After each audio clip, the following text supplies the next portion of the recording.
Now, with an alarming trend, a new study says colorectal cancer is now the #1 cancer threat for people under 50. Death rates have been climbing in younger people since 2005, but cancer deaths overall have been down 44% since 1990. And look at what police found when they responded to a bank robbery alarm. This was the scene after a buck broke through a window and got trapped inside of a bank in New York. The body cam video shows the buck panicking, but officers were able to eventually guide it safely out. And check out this stunning new angle of an aurora from the International Space Station. A Russian cosmonaut took the video of that amazing light show earlier this week. Okay, when we come back tonight, there's good news. A family's moving birthday gift for this 2-year-old girl.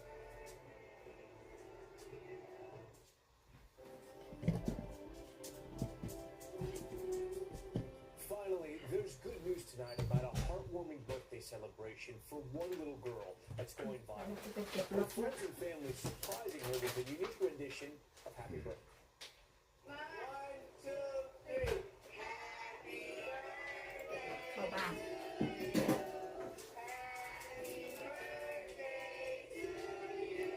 It's a song you've heard before, but this birthday serenade is one of a kind.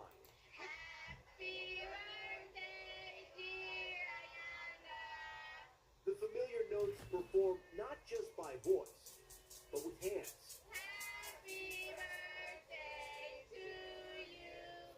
All to surprise 2-year-old Ayanna Sanchez, who was born deaf. Her eyes were just lighting up. Like, I was so emotional, but I was like pushing through, singing and signing to her. Parents Jeanette Reyes and Nico Sanchez worried about their daughter missing out, working hard to learn American Sign Language, or ASL. They just see a bunch of people talking and they're not involved. And I didn't want her to feel like that. And when it came time to plan Ayanna's second birthday, the parents hatched a plan to get the whole family to learn Happy Birthday in ASL. Everybody in my family and her family is so, supportive and can't wait to learn. Every single family member making the effort. She knows she's loved. A sweet surprise and a sign for Ayanna that she's never alone. Happy birthday to you. Well, that's good for them. What a great story. That's Nightly News for this Thursday. I'm Tom Yamas. We thank you so much for watching. Tonight and always, we're here for you. Good night.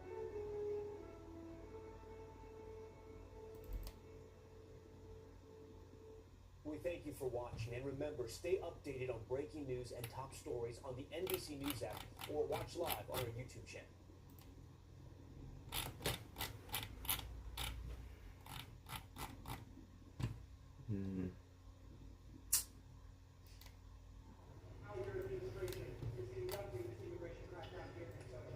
Well, I'm proud of the fact that we're standing behind law enforcement, and I'm proud of the fact that we're enforcing the country's laws. But, you asked a question about this 5-year-old kid. I actually saw this terrible story while I was coming to Minneapolis. We just left Toledo, Ohio this morning for an economic messaging event. And I see this story, and I'm a father of a 5-year-old, actually, a 5-year-old little boy, and I think to myself, oh my God, this is terrible. How did we arrest a 5-year-old? Well, I did a little bit more follow-up research. And what I find is that the 5-year-old was not arrested, that his dad was an illegal alien, and then when they went to arrest his illegal alien father, the father ran.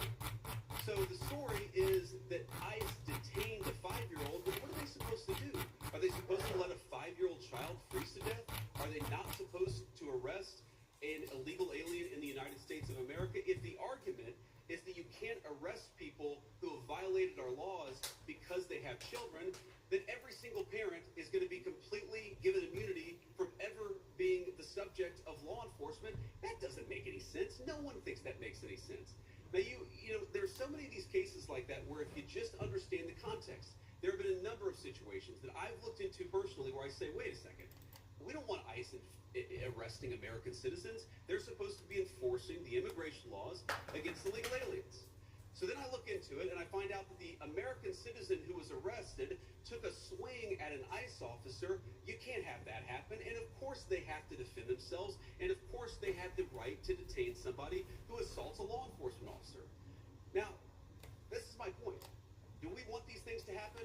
Do we want these arrests to be so chaotic? No, we don't. Sorry, I thought the point. No, that's fine. I'll take both. After the Renee Good shooting, sir, the administration seemed to, after the Renee Good shooting, the administration seemed to suggest that ICE officers enjoyed near complete immunity. But today you told the Washington Examiner that when appropriate, the administration might take disciplinary actions against ICE. Jocelyn and the brother? So why the change of tone?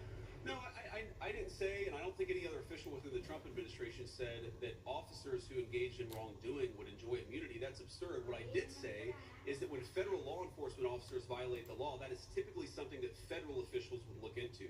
We don't want these guys to have kangaroo courts. We want them to actually have real due process, real investigation, because again, sometimes they're accused of wrongdoing, and it turns out when you learn the context, they didn't actually do anything wrong. But of course we're going to investigate these things. Of course we're investigating the Renee Good shooting, but we're investigating them in a way that respects people's rights and that ensures that if somebody did something wrong, yes, they're going to face disciplinary action, but we're not going to judge them in the court of public opinion. I've spoken at length on this particular case. I think that Renee Good's death is a tragedy. I also think that she rammed an ICE officer with her car. So the tragedy here is multi-layered. The tragedy is there was a misunderstanding. The tragedy is that Renee Good lost her life. The tragedy is that you have ICE officers who are going into communities where they're worried that if they call 911, no one's going to come to help them. That is what produces this terrible situation, and it's something state and local officials here in Minnesota could solve. Yes, sir.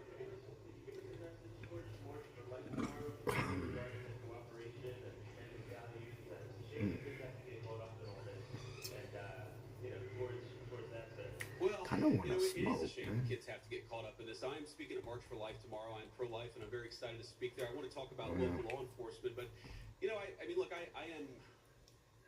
As a child, I saw people in my family get arrested. It's terrible. It's heartbreaking. It's chaotic. It's traumatic for the kids.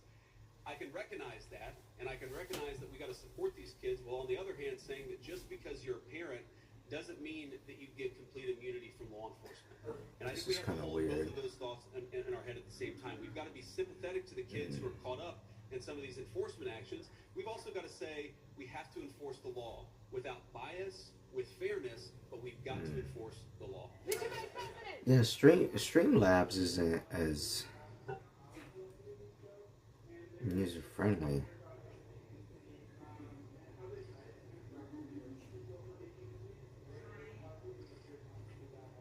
You said there was an altercation in St. Cloud.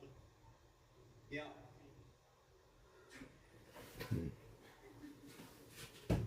All right, let's see. This one. Yeah, it's one of the takeaways. I've talked with these guys before we came on the stage, but during our roundtable and some of the other conversations we've had, communication, we absolutely want to ensure there's good communication between federal officials and state and local officials, and I'm sure that we can do better on that. We absolutely want to make sure that we are communicating, but that also requires a two-way street, and that's the point that I make about state and local officials. These guys will absolutely communicate with state and local officials. They'll tell people if they have to do an enforcement operation in a particular municipality. But part of that is I guess I see how it works now. They're communicating about their whereabouts. That's not being used as a weapon against them. Sometimes they tell people where they're going, and then they find out that their agents' faces are on the, on Reddit or on some social media thread saying, "Here's this guy. We know he's going to be at this place at this exact time." So that communication has got to be a two-way street. These guys are going to communicate with business leaders, with local officials, with state officials. We also need the local officials and state officials to do a good job of protecting people when they're in their communities. We're not asking, by the way, we don't want any police officer in this community, in this state, to help us do immigration enforcement. We've got that. But if a protester shows up and that protester turns violent against our immigration officers, we really, really need the cooperation of our local partners. We haven't gotten it yet, but I think if we do, we really can lower the temperature. Yeah.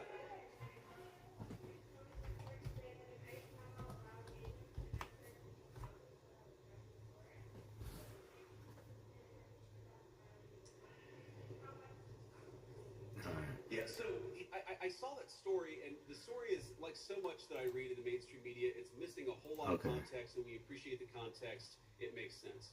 No one is saying... Hey, Don. Look, there are exceptions. Come here, look at this. Crazy exception. If somebody is fired from inside a house, they don't need a warrant to go inside that person's house. There are very narrow exceptions to the warrant requirement where law enforcement officers don't need a warrant if, for example, they're an imminent threat of their lives. But what we've said and what ICE has proposed, what the Department of Homeland Security really has proposed to the Department of Justice is that we can get administrative warrants to enforce Look at Zillow. law. Now, it's possible, I guess, that the courts will say no, and of course, if the courts say no, we would follow that law. But That's a huge difference. Immigration enforcement without a warrant. We're talking about different types of warrants that exist in our system. Typically, what happens, not always, but typically in the No, it'll come in the mail. You don't have to print it out. law judges. So we're No, talking I about just getting asked warrants from those what administrative is law his judges. Geico? And then, of course, with other cases, you get judges or you get warrants from a judge. That's very consistent with the practice of American law. I'm sure the courts will weigh in on that, but we're never going to enter somebody's house without some kind of a warrant, unless, of course, somebody's firing on an officer or they have to do something in order to protect themselves. For some reason, I can't transition from the computer to the. Well, our understanding is that you can enforce the immigration laws of the country under an From the administrative computer to the phone. It's weird. If you have an administrative warrant. That's what we think. All right. That's our understanding of the law. That's our best faith attempt to understand the law. Again, this is something courts will weigh in on. I can't speak to that. But yes, most immigration law in our country is not done.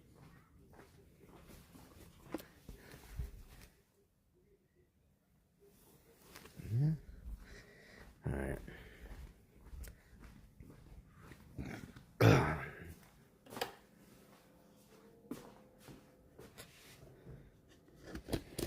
Let's see what we got going on here.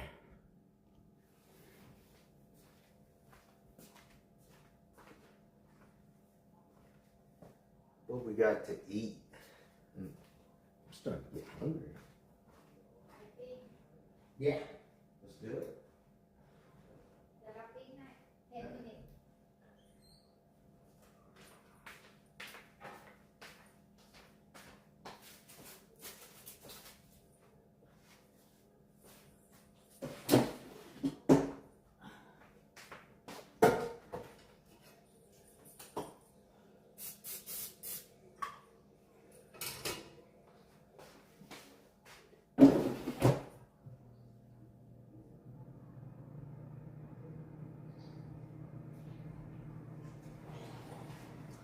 Cải tin ฉยๆนะไม่เอาข้าวเหนียว อุ้ยขอโทษ Yeah, that'd be good.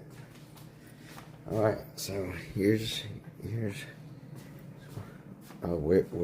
Oh, send that. เปิดก็ได้ เปิดแล้วก็ใส่เข้าไปใหม่มันก็ไม่หยุดไม่เปิดไฟ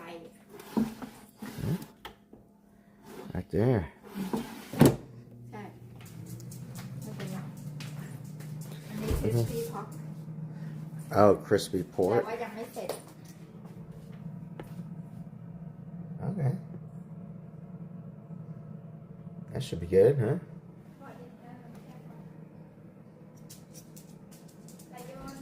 What?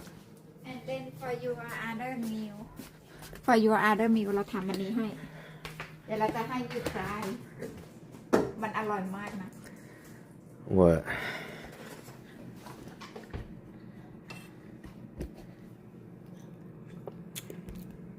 Ugh. What is that? Mm-mm. Okay. That tastes like ปิดไฟได้ไปปิดไฟ a Japanese curry or something. เดี๋ยว What จะ is- มีซุป Yeah, that's what it is. It's okay. But I just tasted that. จะให้หลับโอ้ย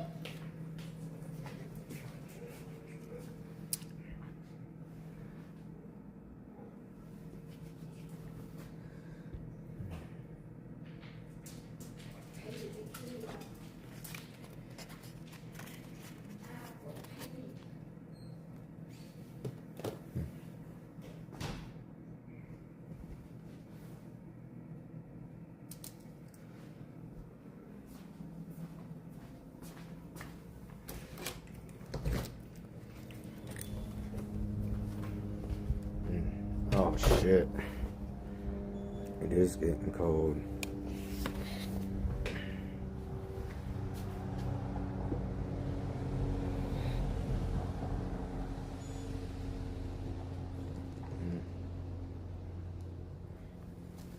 Mm.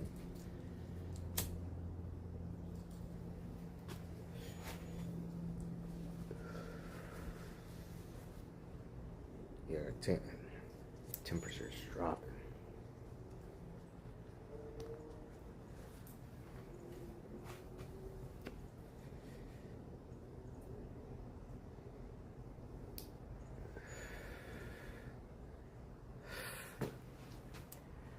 Marlboro Lights.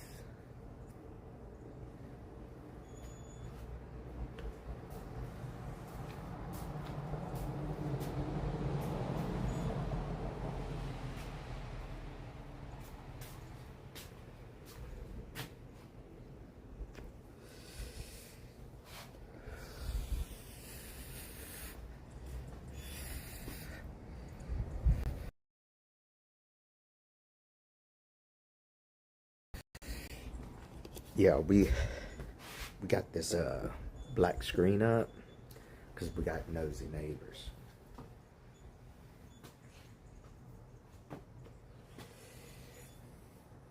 Ooh, it is cold. I'm all layered up. I got a hoodie and then this old army field jacket liner. Ooh.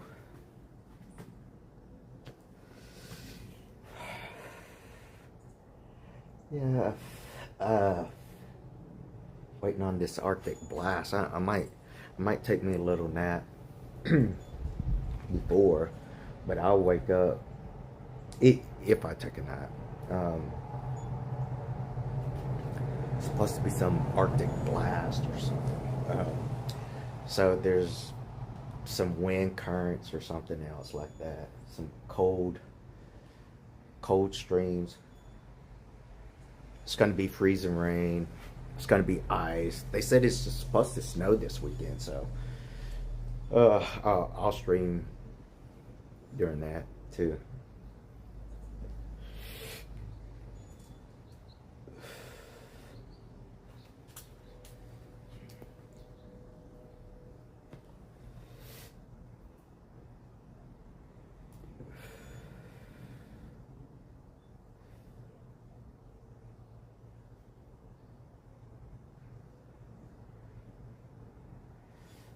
It's what?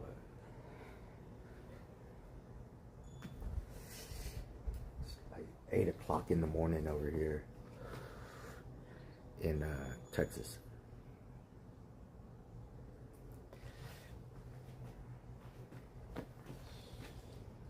Fucking ashtray out here.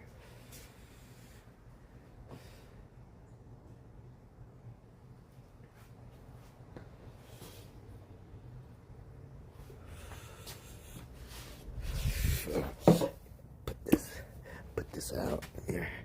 No vegetables here. Golly, it's fucking cold.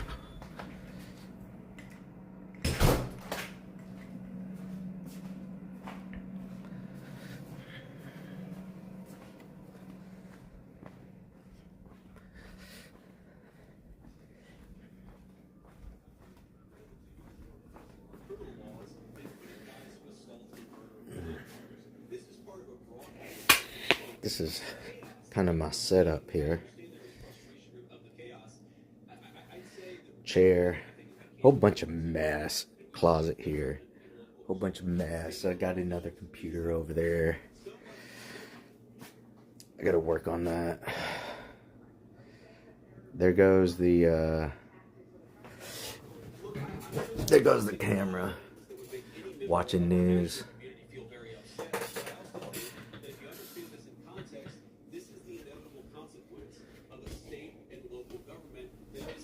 That they're not going to cooperate with immigration enforcement at all. In fact, they're going to aggressively not cooperate. So here's a basic illustration of this.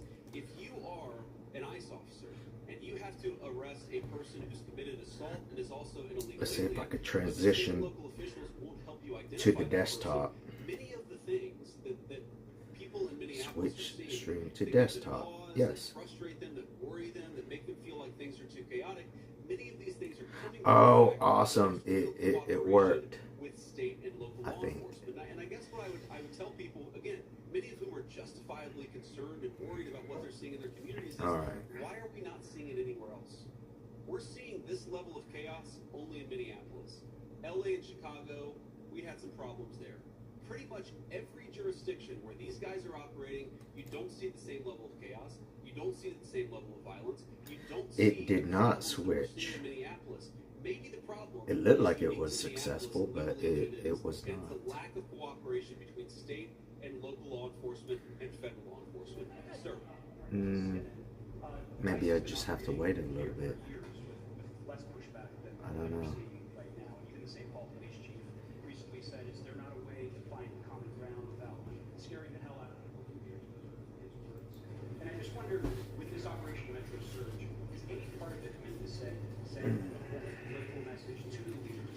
Guess we could drink a shot, huh? And I know you talked about you've been in touch with the governor's offices, mayor's offices, but Oh, look at the why hell have thing. you not been able to speak to them directly? Have they not been willing to do so?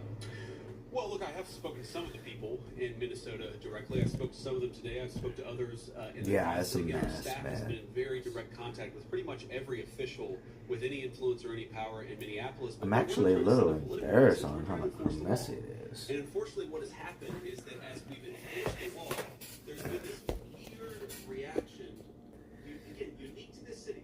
This is not a common thing across the United States of America. There's been a very unique, very Yeah, so Minneapolis-specific reaction to our let me enforcement of federal immigration get some of laws. this What I'm trying to do moonshine today started here. is understand why that is. What is it about Minneapolis that has become so chaotic? What are the specific types of cooperation that we need? Look, I don't need Tim Walz or Jacob Frey or anybody else to come out and say that they agree with J.D. Vance or Donald Trump on immigration. I just don't need that. What I do need them to do is empower their local officials to help our local officials out in a way where this can be a little bit less chaotic and it can be a little bit more targeted. Yeah. Like if we're trying to find a sex offender, tell us where the guy lives. Simple things like that, simple changes in how they're approaching immigration enforcement would make this work a lot better. It would make Minneapolis' streets a lot safer, and it would make this whole Chunk thing out. a lot less Cheers to traumatic you. for this community. I'll take one more question. Oh, wow. Ooh. Ah. Ooh. Ooh. I'm gonna take a break on that one. Yeah, it did not switch.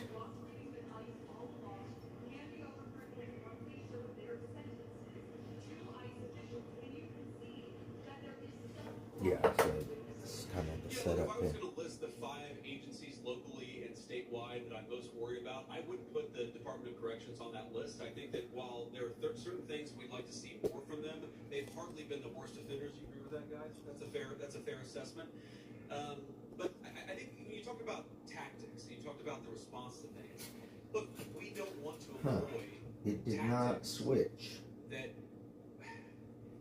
we don't want to employ the kind of tactics that are only necessary when violence is committed against officers. That is these guys' directive, and that's what we're going to try to do. And again, you said the president said this a couple of days ago. Whenever you have a law enforcement operation, even if 99.99% Seems like it's not do everything working. perfectly, you're going to have people that make mistakes. That is the nature of law enforcement. What I do think that we can do is working with state and local officials, we can make the worst moments of chaos much less common. And all they've got to do is meet us halfway. These guys want to communicate with them. They want to talk to the local business leaders. Many of these guys, many of the people standing behind me are members of the Minneapolis community. Many of the officials that I met today who work in federal immigration enforcement, this is their home. They love this place. These are their neighbors. They want this to work a lot more smoothly. I think that we can get there. We just got to work at it a little bit, and we need some cooperation from state and local officials. Last thing that I'll say is I just hope they give it. This is a beautiful city. I've only been here a few times. I love it. Even this weather, I love it.